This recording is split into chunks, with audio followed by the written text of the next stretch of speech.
Welcome to the Real News Network. I'm Jessica Devereaux in Baltimore. And welcome to this edition of the Ratner Report. Now joining us is Michael Ratner. He's the President Emeritus of the Center for Constitutional Rights, and he's a regular contributor to the Real News. Thanks for joining us, Michael. Good to be with you today, Jessica. So, Michael, what are you working on this week? This week, of course, I think a lot of us are concerned by many issues from the Middle East to Ferguson, and I've been focusing mostly on Gaza and the Israeli assault. And I wanted to bring to the viewers' attention a doctrine and an Israeli practice that probably a lot of people are not familiar with. I like to call this segment Gaza, the Dahiya Doctrine, WikiLeaks, and Julian Assange. And they're all related. Most of us probably have never heard of what Israeli generals call the Dahiya Doctrine. That's Dahya. I only know it because WikiLeaks exposed it in a cable, a United States State Department cable from 2008 that summarized an Israeli general's statement on approved war plans. The plans that were used in Lebanon in 2006 in the Israeli war against Lebanon and are to be used in the future. Dahiya, which is the name of the doctrine, refers to a civilian neighborhood of Beirut that was leveled, utterly destroyed by Israel in the Second Lebanon War in 2006.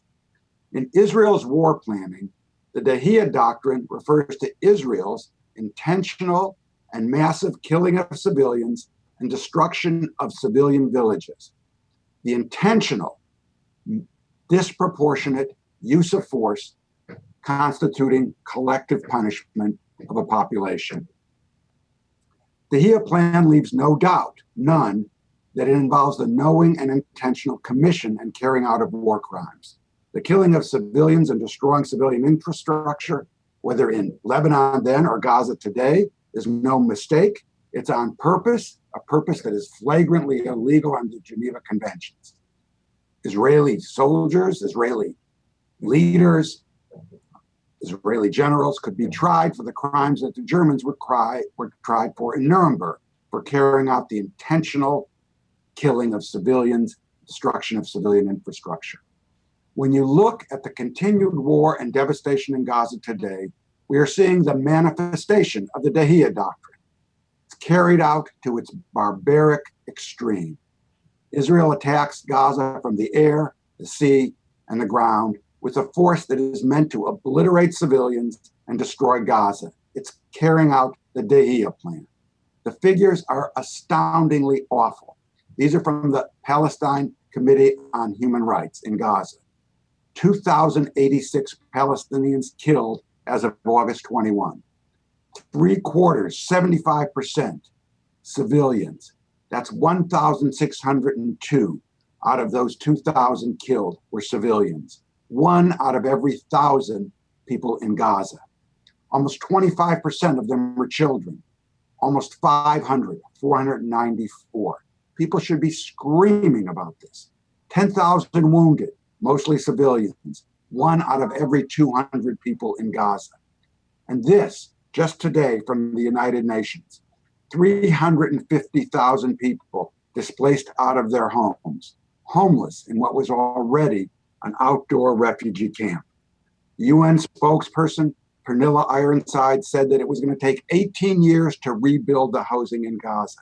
Think about that, 18 years, and that's if they ever get the materials to rebuild it, which the Israelis don't allow in. It was dire before this recent onslaught for children. Half of Gaza's population are children, half of the 1.8 million people. They've grown up with the trauma of war, devastation, killing of their families and relatives.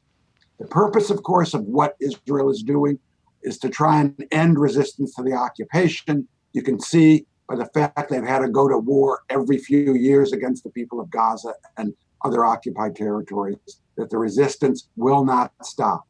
What they're doing makes the resistance even stronger. But perhaps the hopes of Israel are to make Gaza uninhabitable over the years, to drive the Gazans out. I want to read some of the key parts of the WikiLeaks released cable about the Dahiya Doctrine, because it really fits exactly with what Israel is doing in Gaza. an open and notorious admission by Israel of a plan to commit war crimes. I don't want there to be any doubt about it. That was the plan, and that's what is happening. It's a cable from Israel, the U.S. Embassy in Tel Aviv. And it's not like the U.S. wasn't put on notice. This is in 2008. Joint Chiefs of Staff got the cable, National Security Council, Secretary of Defense, and Secretary of State. All our officials know about this Dahiya Doctrine plan to commit war crimes. Here is the quote from an Israeli general discussing the Dahiya Doctrine. His name is General Eisenkot.